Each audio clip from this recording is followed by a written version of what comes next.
Sure. Welcome back to the Daughters of the Moon podcast. We're grateful that you can join us for another week. We definitely are. And we are very fortunate today. We have a special guest, Kelly Sullivan Walden, aka Dr. Dream. She's an award-winning international best-selling author of 10 books. Her latest is A Crisis is a Terrible Thing to Waste, The Art of Transforming the Tragic into Magic, named Women's World Book of the Week and Aspire Magazine's Top 10 Inspirational Books. Kelly is a dream expert, certified clinical hypnotherapist, inspirational speaker, workshop facilitator. She holds a doctorate degree in interfaith studies. Her unique approach to dream work led her to consult with thousands of individuals, from Fortune 500 executives to celebrities to stay-at-home moms.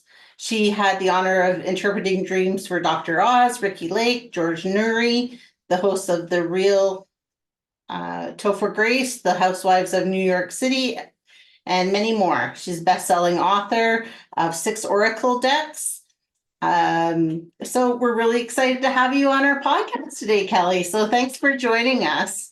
Thank you, Kim and Barb. It's great to be a sister among sisters and a mother and daughter among many. So thanks for having me. Yeah, you're very welcome. So can you tell us a little bit about your journey, how you got here? And I mean, I started reading your book and I was telling you that before we started airing. I just loving it, and I just right into it because I just feel like your personality just shines through that. So we're excited to hear about your story and how you got here. Thank you. Thank you. Well, it's always so funny to tell the story, but from one perspective, the story goes back to dreams. And I've always been fascinated by the subject of dreams. My younger sister and I used to share a bedroom, and we would share dreamscapes, and we'd get in trouble in the middle of the night because we'd be talking in our sleep. My mother would come in and say, "Girls, stop being naughty," and we'd be, in bed sleeping but talking to each other. So there was something magical that dreams brought us, that we would have tandem dreams. And so I think because I had a partner in Shine with dreams, I paid more attention to them. And I became a certified clinical hypnotherapist about 25 years ago, almost 30 years ago at this point. My God, I don't know. Me and numbers aren't always the best on the best of terms. I always have to check myself, but it's been about 30 years. And I started working with clients with regards to their subconscious mind. According to the American Hypnosis Association, our subconscious dreaming mind is 88% of our mind's power versus our conscious mind, which is 12%. So our conscious mind is our logic, our rational thinking, our ability to log into Zoom and press buttons and not get in a car accident. But our subconscious dreaming mind is at least 88% of our mind's power. And I always found that statistic empowering, because I thought, wow, if we pay attention to our dreams in some way, it's like connecting the bridge between these two very vast worlds within us. And I know for myself, when I do it for myself, when I pay attention to a dream, even if the dream seems completely absurd, completely random, or even scary, it always gives me a deeper sense of connectedness to my soul, to my spirit in the day. And by kind of contrast, there was a period of time that I didn't pay attention to dreams in my early 20s when I was in Hollywood pursuing acting. I had a little part on ER. I did a few things that was like, yay, I did that. But for every part I got, there was 100 I didn't get. My self-esteem was just so threadbare. I remember describing myself as a donut, like frosty around the outside, but completely hollow in the inside, because I just was so paying attention to what other people wanted me to be. And their approval was everything. I didn't care about my own approval. I didn't even know that I could have the audacity of my own approval. And it wasn't until I hit such a low in my, probably right around 25, before I went to hypnotherapy school, went into therapy for myself and all this, I hit such a bottom. um, my nightmares came back in full force, and they were very, very scary. In fact, full of wolves. I still have wolves that come to me in my dreams, but now they're my ally. But they used to be kind of like something horrible was going to Scary. happen to me. Something was like chasing after me. But I had a therapist around that time that told me that a nightmare is an unfinished dream, and that it's up to me, the dreamer, and we're all the directors of our own dreams, and that it's up to me to finish the dream in a way that empowered me. And that concept, that I could have the audacity and the boldness and the power to alter my dream in the waking state without even having to become lucid. I started to do that with my really scary dreams, and I started to feel my empowerment coming back in, the empowerment that I didn't even know I'd lost because I had taken it for granted. So that became kind of the genesis of my practice and my working with other people and helping them to become empowered and awakened via the power of their dreams and their dreaming mind. And that led to many books on the subject. My first one being I Had the Strangest Dream, the Dreamer's Dictionary for the 21st Century. I still have the URL, which is ihadthestrangestdream.com. And then I've written a total of 10 books at this point. But my recent book, it kind of comes full circle. It's a book that's not focused on dreams. It's called A Crisis is a Terrible Thing to Waste. And this is the one that you were just talking about, Kim. And it's really the art of transforming the tragic into magic by using, in many ways, the principles that I've been practicing for these last 30 years with dreams, being able to finish the story, finish the dream. Like if something awful happens, which it does, I write in the very beginning of the book my long, nitty gritty, shitty list that goes on for I loved pages. that. I loved that because I think it's so real, right? Like, I love that because you're just like, here I am, and unabashedly, this is me. Yeah, yeah. That was its own rite of passage. It was one thing for me to write that list of all the people that I have lost, the things that I have done, and the men that I've dated. I was a stripper when I was in my early 20s, when I was 21. And during that time, I did so many things that went against myself. Not to say that there's anything wrong with stripping, or I mean, everybody has to be empowered to do what they want to do. But for me, That's right. I I had to I had to split off from myself in order to do it. And then there was so many things that happened inside that world that were just compromising myself. And by the end of it, there was not really much left. There was like a wisp of myself, and the wisp that was left, I couldn't make eye contact. I remember I would put my makeup on as fast as I could, like put on the mascara without making eye contact. And if I ever did accidentally make eye contact, it would be like, oh shit, oh God, do something quick, run, distract, So that was the state I was in. But going back in, I examine all of these nightmares that happened in waking life from the perspective of what if it's a dream and what if I can finish it based on my narrative. And I came up with this Ogle formula that is a way, it's kind of an easy to remember way of being able to reframe a shitty situation and turn it into something that we actually are proud of and grateful for. So maybe that's something we could talk about later. That was a long way of bringing it to you.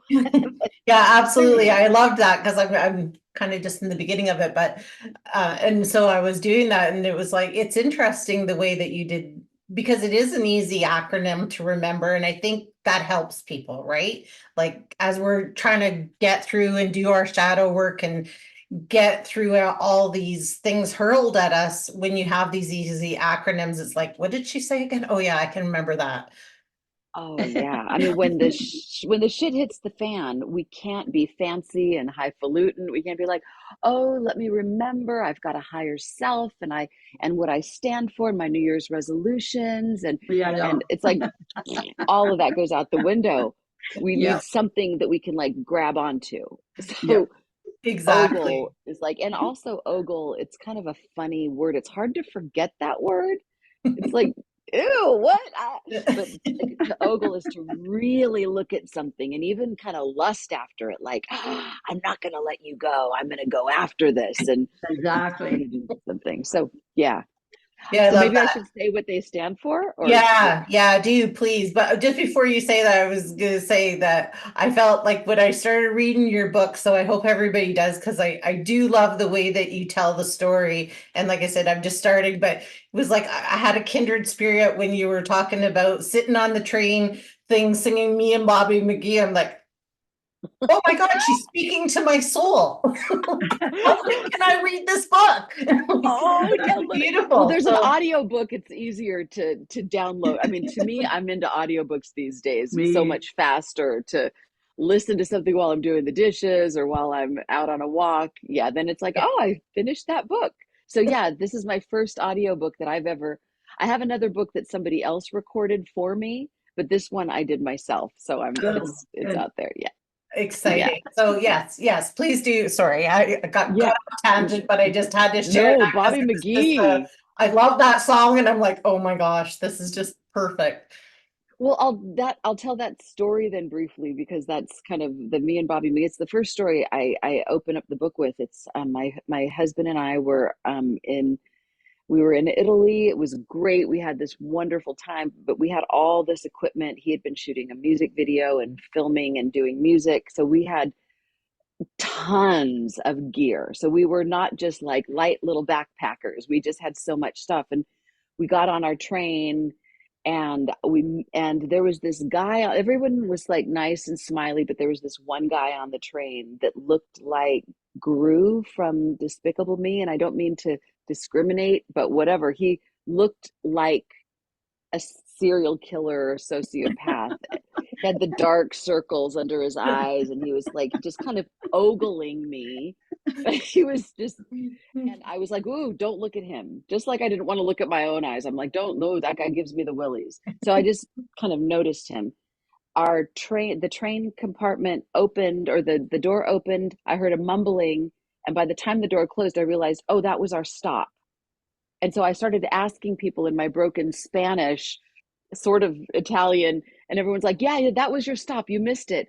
Well, there's another stop coming up. So I'm like, we'll be fine. We'll be fine. We get off on the next stop. You'd think, okay, surely another train's going to come in the opposite direction. So we take out our 10,000 pounds of stuff miles away from where we were supposed to be. As soon as we get out on the platform, there's nobody around.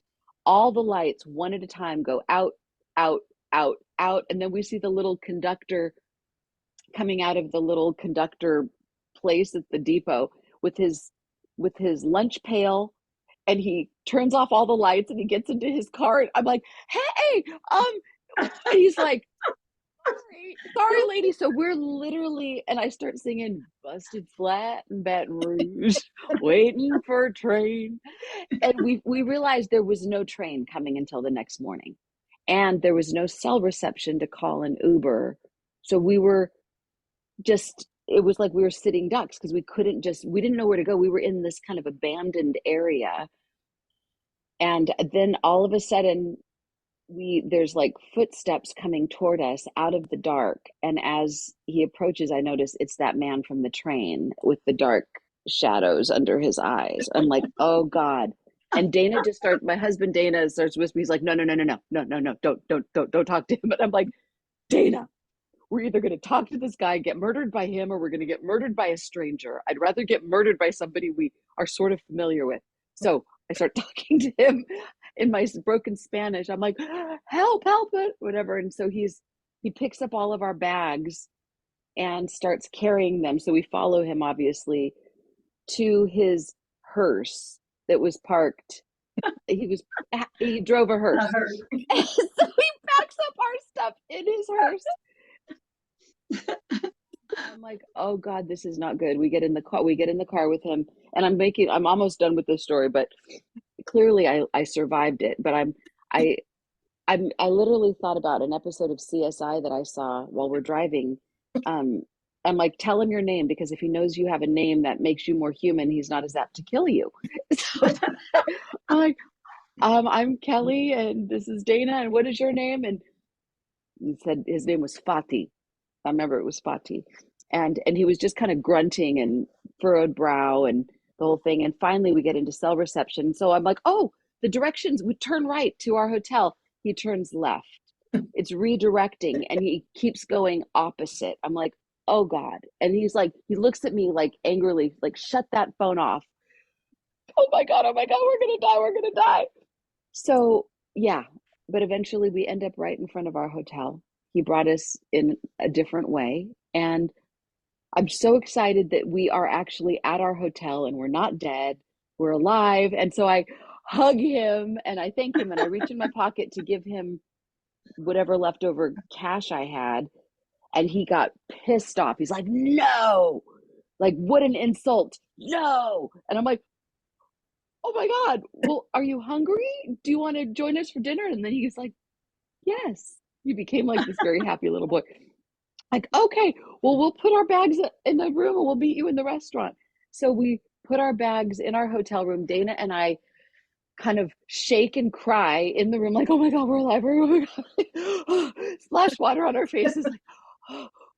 Okay, we meet him downstairs for the most lovely dinner. We spoke in my broken Spanish, his Italian, and we have this philosophical conversation. It was beautiful. And in the end, the only thing that went off the rails was I said something about how English is such a boring language compared to Italian and the Romance languages. And he hits the table and he says, no, English is the best language. It is the language of freedom. And you, like, I don't know, whatever he said, it was like, you take for granted, you selfish, spoiled. And I'm like, oh my God. Okay. So cut to later when I'm processing the nightmare that this had been, but it turned into something good. And don't judge a book by its cover. I put together my Ogle formula. So the O stands for what's offensive. What was offensive was the train just kind of mumbled. There wasn't a clear indication of what door was opening and closing. So that was inconvenient. It was also inconvenient that there wasn't another train coming.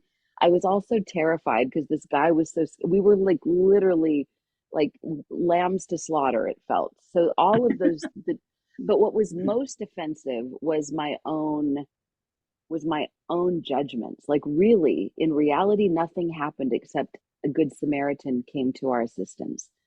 But the stress and the drama was what I made up. So I was mostly offended by my own thoughts. What was good about all of this was that we survived. A. B was that we made a new friend in a very unlikely place, in a very unlikely way. We're actually friends. We've been in communication over the years. But it also taught me to not judge a book by its cover. And then the L, so there's the O, what's offensive, the G is for what's good about it, the L is for the looking glass. The looking glass is where you look in the mirror. You look at yourself as like, how are you similar to what the offending thing was? And I was, like I said earlier, I was the one that was more of the culprit here. I was the one who that closed the train doors of my heart on this guy. I was the one who made the mistake about where we ended up. And I was the one who made a mistake about this guy. And then the E is for the elevate. It's now, what am I going to do with this information? And how will I use this to become a better version of myself? It's not just so that I keep looping these train tracks over and over. It's how do I elevate myself? And so I thought I'm going to suspend my disbelief a little bit when I see people. I mean, I like to think I'm an open-minded gal. I'm a dream worker, for God's sakes. I mean, I should be, of all the people on the planet who should be open-minded, it should be me. But clearly there's limits to that. And I want to give people more of the benefit of the doubt. That doesn't mean I don't want to trust my instincts, because sometimes our instincts absolutely save our lives. But also, it's like, I need to get better at discerning what's actually a terrifying thing versus what just appears to be. And to know that really most of the time, 99.999% of the time, people are good. It's very rare that we run into real axe murderers. I mean, so it's like they say, a fool dies 1,000 deaths. You know, I'm going to die at some point, but I might as well live like I'm alive while I'm here and trust people and give people more of the benefit of the doubt. So that's kind of how the Ogle formula works. It's like kind of a way of being able to frame something, whether it completed itself back then, or even if it's still live and hot and unfinished, by working through those simple steps, OGLE, of what's offensive, what's good about it, what's the looking glass, and how do I elevate this? It rewires the brain, and it does like kind of bring us to a more elevated place in our consciousness without sugarcoating anything and without kind of stuffing anything under the rug, but embracing it. So Yeah. here you go, me and Bobby McGee. No, I love that. And I think I love it because it's simple to the fact that you can bring it into your everyday life for any situation you might find yourself in, to help yourself learn and elevate yourself to become, more open to the things around you. Because I agree with you. I think a lot of times our own imaginations and our own ego gets in the way and creates our own drama in front of us. It's so true. And it's interesting because most people can easily do the O, and myself included. The O is the easy part. If I'm upset by something, I can say, oh my God, this person is such a jerk, or they did this thing. I can't believe that. So it's permission to just be offended. The G, what's good about it? That's a little harder. Like, what's good about this? It's at first we're like, nothing, nothing. But if you were gonna get paid $1 billion to find a few good things, you would find them. So it's like, well, at least I'm still alive. At least I'm maybe not like that. Or maybe we're only offended really by things that we hold a strong moral value for on the opposite end of the spectrum from whatever somebody else did. For example, if we're generous people and somebody's stingy with us, it's going to offend us. And what's good about that is that they're highlighting a really positive attribute that we have that we might have taken for granted. Mhm. Or, if we are kind and somebody's unkind, we're going to be like, how dare they? I was just at a podcast taping last night with the women from I Had It, and they were talking about how somebody said when you give somebody the right of way in traffic and they don't even bother to wave at you, like, what? Wait a minute. Whatever. Exactly. I feel that way about the door when you hold the door for somebody and they just walk in and don't say thank you. Like, I literally want to grab them and pull them back out. Like, exactly. Usually I do say you're welcome really loud. Exactly. Yeah. But what we Why could not? do in that moment is say, okay, give yourself permission. I'm offended because I opened the door for this person and they just walked through. They didn't even acknowledge me. We have permission to be completely human. And then what's good about it is, well, it brings up the fact that I like myself, that I'm the type of person that would hold a door for a stranger. I like that I'm the type of person that if somebody opened the door for me, I would thank them. Me I would too. look in their Yep. eyes and say, thank you. I mean, so that what's good is that you at least recognize something about yourself that you might have totally taken for granted. So at the very least, that's good. The hardest part of this is the looking glass, because most of us would say, well, I would never do that. I would never just walk on through. But maybe we have in other ways. So we could say, well, has anybody ever done something kind and good for us and we didn't say thank you? I mean, like, how many times do we talk to Mother Earth and thank her for growing our food? Do we do that every day? No. How often do we look up at the moon and thank that beautiful moon for waning and waxing and sitting up there so brilliantly? I mean, we take a lot for granted. So we have to be humble enough to say, where have I been that person? So Yeah. that's the looking glass mirror. Right. Even if I've only done it a little bit, that's where everything starts to change. And then we say, what's the elevate? I'm going to be more conscious about all the kind and lovely things that people do for me or that nature does for me. Oh my God, I'm breathing. I'm not making myself breathe. This is something, this autonomic process oh my God, goddess, what, like something, there's so many things. If we were really, really attuned to all the doors that are open for us, we would just fall on the ground in gratitude. We wouldn't even be able to get up. We'd be so Mhm. overwhelmed with gratitude. So, like I that. I agree with that. And it's funny because I have often done that. Like somebody will say to me, blah, blah, blah, how are you? How was your weekend at work? And then you're like, oh, great. And then you talk about yourself and then you walk away and I've like gone Didn't back. even ask. I'm so sorry. Like I really had to go to the bathroom, but like how rude. How was your weekend? Right. So Right. I think by elevating ourselves and taking those steps to look at those, we can more instantly do that last little, like do the looking glass because it's like, wait just a second, what went wrong in that situation? Right. And I'm in it, or I'm not far from it that I can maybe do a recorrect. Right. Exactly. And it's not about beating ourselves up. I mean, some people they think if they're going to find themselves in the looking glass, if they're going to look in the mirror and see themselves doing that very same thing that they were so offended by, that it would be like, okay, I'm a bad person. Shame on me, bad me. But no, no, no. We have to be so gentle and kind to ourselves and say, of course, it's not humanly possible to be aware of every single blessing that's coming our way, every conversation, to make sure that it's fair and balanced. And it's just absolutely not possible. But we want to just elevate it. We want to level it up just a little bit to just be a little bit better tomorrow or today than we were yesterday. And there's something in, from like, to tie back dreams, the late great father of psychotherapy, Carl Jung, said that everyone and everything in our dream is an aspect of ourselves. So in the dream, if we get used to seeing everybody in the dream as an aspect of us, or even the animals or the whatever it is, it becomes a little easier to see ourselves in the other people. And if we know that if we see a little bit of ourselves in the behavior that we don't like, and in the behavior that we do like, then it's like it creates it's like we become an ongoing alchemy machine. It's Yeah. like healing that doesn't stop. It's a beautiful, beautiful thing. And we just have to make sure not to beat ourselves up when we get into the looking glass. That's important. True. That's so true. Good advice. Hmm. Very good advice out Yeah, there. it is. So do you dream journal then, or do you like how? Oh yeah, yeah, yeah. It's very seldom that I don't. I just got a brand new puppy.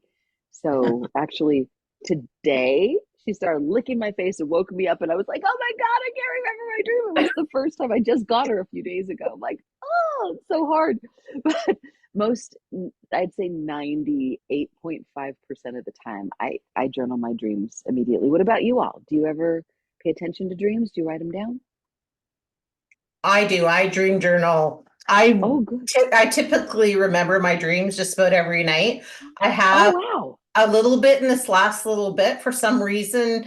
It's like if I get up too quick, then I can't hook it in and remember it. So I've actually started keeping a paper beside my bed. And so if I wake up in the middle of the night, I'm like, sometimes I can't read what it says in the morning, but I'll write a couple of words just to be like, just remember this part. And then usually if I have that, I can remember whatever I was dreaming. But I dream Yes. all the time, just about every night. Oh, that's so good. What about you, Barb? No, no, I don't dream journal. And for a while, I wasn't even dreaming. And I just started back into it again. So it's interesting because I was asking, can you just let me remember them a little bit, sort of thing. Yeah. And that is happening. So it's really nice. So and I too, I've been looking at dreams all my life. Like when I was younger, like way younger, like 17 years old, and that I bought a book on dreams, and I carried it around with me so much. I called it was my little Bible because I was dreaming so much, and people were actually coming to me and saying, "I dreamt about this. Can you tell me what it's about?" Wow. So I would I would tell them, "Yeah, this is what I got from your dream," sort of thing. So it's interesting because Kim and I still share those moments where what I dreamt this, what do you think? And I'll say, I dreamt this, what do you think? So we exchange that. And we've been doing it for like years and years. But when I wasn't dreaming for a while, it was like, how come I'm not dreaming? Is it because my life's mixed up of all the things I'm doing? And that's it. That was definitely at too much on my plate. not giving myself enough time to actually relax when I was sleeping, enough to dream, so now it's starting to come back again. So it's lovely. But yes, thank you. Mm. Oh, that's so good. Well, I think the truth is that we dream every night, scientifically like 3 to 9 dreams, but the issue is remembering them. Mhm. And if we're in order to dream, we have to be sleeping. So even if we're going through a stressful time, and even if we're going through a dream remembering drought, we're still dreaming. And I always say that even if we like Kim, I think you said, and Barb, I think you said this as well. Like if like asking the question before we go to sleep, or even kind of in our waking lives, I want to remember some dreams. Give me a dream tonight. I want to remember something.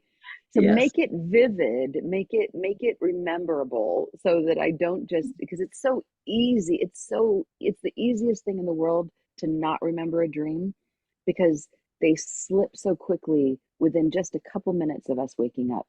But I like to tell people, if they're having a dream drought or a dream remembering drought, just write something down in the morning, or like in the middle of the night. If you have, just like Kim, what you were saying about just like a word or two or three, even if it's not the dream itself, even if it's just a thought that may be related to the dream.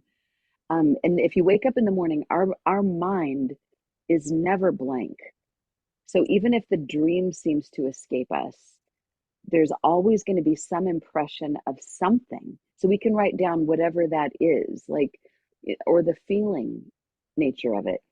And if we do that for a week in a row, we're going to start actually remembering the dreams. It's like we're just those little bits of remembering something or writing something down. It's like we're build it and they will come. The dreams start to come through. What What were I you about to say? what Yeah. I found was when I didn't think I was dreaming, after I started dreaming again, because I was asking, like you said, but my thing was I thought, well, maybe it just comes with maturity in life that you don't dream as much. But then Yeah. when I sat and thought about it, I thought about how many times during the night I felt like I was awake. And then I thought about what I was thinking when I was Yes. awake, Hmm. right? And I thought, Hmm. oh shit, that was dreaming because Yes. you know, Exactly. Oh, wait a minute. because because my mind was going through all these different stages during the night, and it was interesting because even my watch was going awake, awake, awake, awake, awake, right? So it was telling me, yeah, I was definitely waking up enough to be dreaming. I just wasn't remembering them all. So now that's what I'm trying to do is going to go, stop. All this time you were dreaming. Yeah, because really a dream is a parallel reality that is a reality. I don't think when we're dreaming, we're like, it's very seldom that I mean, unless we're really good lucid dreamers, that we go, oh, this is a dream. It takes something, like when we start to notice certain patterns or certain inconsistencies. If we look at a clock, for example, if we are trying to do anything numerical, flipping a switch or doing something that's very kind of mundane, those things will get wobbly and we're like, aha, that's a dream. But other than that, it's just a parallel plane of reality that doesn't seem like a dream, Right, because it's just another reality. It's not like a dream is a nothing. It's a right. something that is happening on another plane of our being. And so of course we're going to be like, "Oh, well, I didn't dream last night." Yeah, you did. I think because when you're dreaming and like that, you think it's just an extension of the day, Yes. and you Yeah. just think it's an extension of the day. So you go, oh, wish the heck I could go back to sleep. I'm going to be so tired tomorrow. But in actual fact, you are Yeah. dreaming. Yeah. Yeah, and it's an interesting thing. There was a study done, gosh, maybe 15 years ago, and it was called sleep working. And it was a lot of people that dream very related to what they're doing in their, like, the unfinished business of the day. There's Yes. actually a cycle that is like the sleep working cycle. And for some people, it can stretch out a lot longer. So we're not having as many fantastical fantasy-esque kind of dreams. But the trick, they say, is to before you go to sleep, like make a list of the things that are like the unfinished things from the day. Like, okay, I have to go to the grocery store tomorrow, even if it's just a little to-do list for the next day, just so that your conscious mind, your subconscious mind sees that your conscious mind got the message. So it doesn't have to do that for you in the night. It can use up its resources for other things. And then the best thing to do is to follow that list of to do things in the waking world with a gratitude list. Like 10 things that you're grateful for, and the simple act of making a gratitude list. And there's so much data on what this does to the brain. It literally True. takes the brain out of fight and flight mode, and it puts you into this much more sympathetic um, perspective of like of feeling like the serotonin is there. There's you feel like, oh, everything is working out for me. I'm okay. I'm not in survival mode.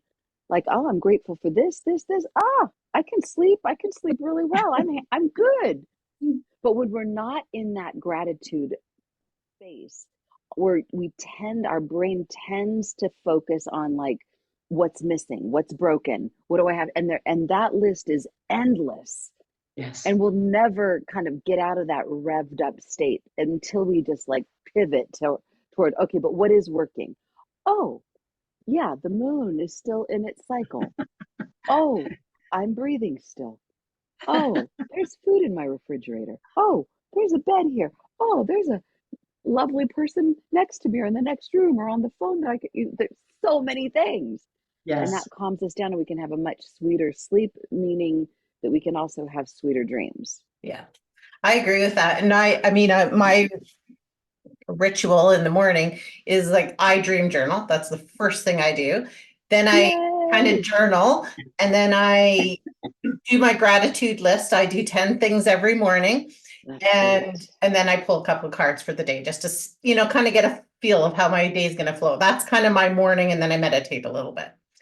That's that's great. But my husband was Yeah. home sick for a little bit this last week. And so then I didn't get to do my journaling, right? And so Mm, it was funny because I went to bed and I'm like, I just feel really off. And I'm like, you know what?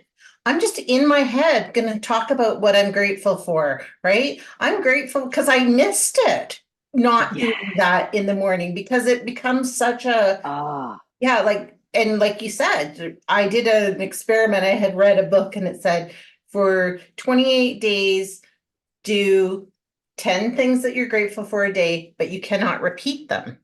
ooh, that's the best. So, Yes. right, you like a little bit, first couple of days, you're like, oh, yeah, you got this down. Then, like, by about like 6 days in, you're like, oh, I said that.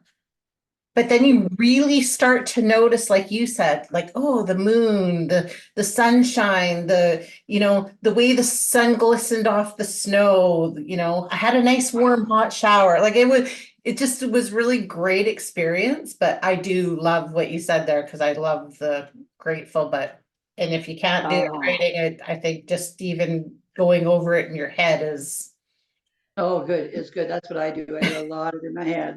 A lot in my head. I am very grateful. that's however we do it, just doing that and focusing on the things that aren't on our normal repertoire to expand it. That's so good. Right. Can I add one little thing to the repertoire? I Yes. call absolutely. I call this dreamifesting. This is the book that I'm working on right now. So this time next year, hopefully this will be out. But Yay. it's before going to sleep. It's about focusing in on something that you're wanting to bring about, something that is, that you're working on, your New Year's resolution, whatever goal, and envisioning that you have it. And I have a whole kind of ritual around that, so that you feel like you have it, and it's as if you hand the baton over to the dreaming to say, help me figure out what I need to let go of and what I need to do in order to get in sync with this thing. And then when you wake up in the morning, you pay attention to your dream just like normal, and then focus in on one element of the dream. It could be one detail, like one detail that stood out. My friend Gypsy, who's on the other side, she passed away a couple years ago. She was wearing a tutu, driving a motorcycle, which she's never ridden a motorcycle. She didn't have any tutus, but I was like, this pink tutu on this motorcycle was so stunning. So I just that was the one symbol that I focused on in the day as I connected it to my goal. And to me, that was about like bringing more fairy princess like energy to it. It was very much of a little girl femininity. So when I thought about my goal with this dream symbol, this one, because you can't carry a whole dream around with you all day long and get anything done. So I think it That's was true. Robert Frost said that one leaf in a forest contains the entire forest. So with that metaphor, I like to say one dream symbol, like a pink tutu, contains the whole landscape of that entire dream. So I could just focus in on that little pink tutu and think about how happy it made me, how absurd it was. It was like permission to be uber feminine and uber little girlish and uber free. Like, oh, that relates to the goal that I'm working on with my next book being more successful, like giving me more permission to be like kind of more playful. So the dream just to help us sort out what happened the day before or to give us a strategy for how to deal with the difficult things in our lives, but it's also to help us dreamifest. Like there's manifesting, there's womanifesting, and then there's dreamifesting. Three very different ways to Right. provide results. I think manifesting is more of the like, get it done.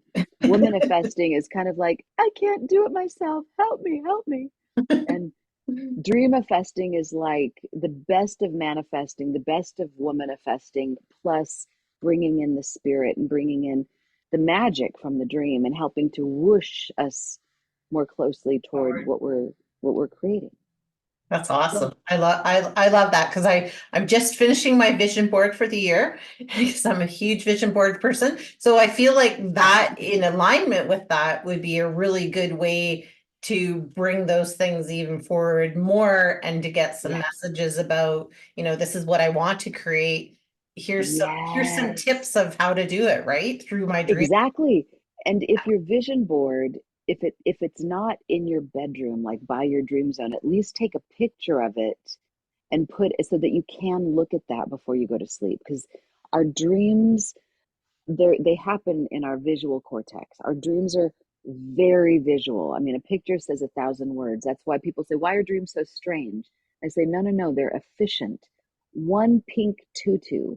I could write an entire novel about the femininity, the playfulness, the little girlishness, the ridiculousness, the balletness of it. There's so many things that are wrapped up in one little detail. So when that's you true. focus in on something visual before you go to sleep, even on a vision board, we tend to cover health, relationship, love, travel, abundance, all of those things.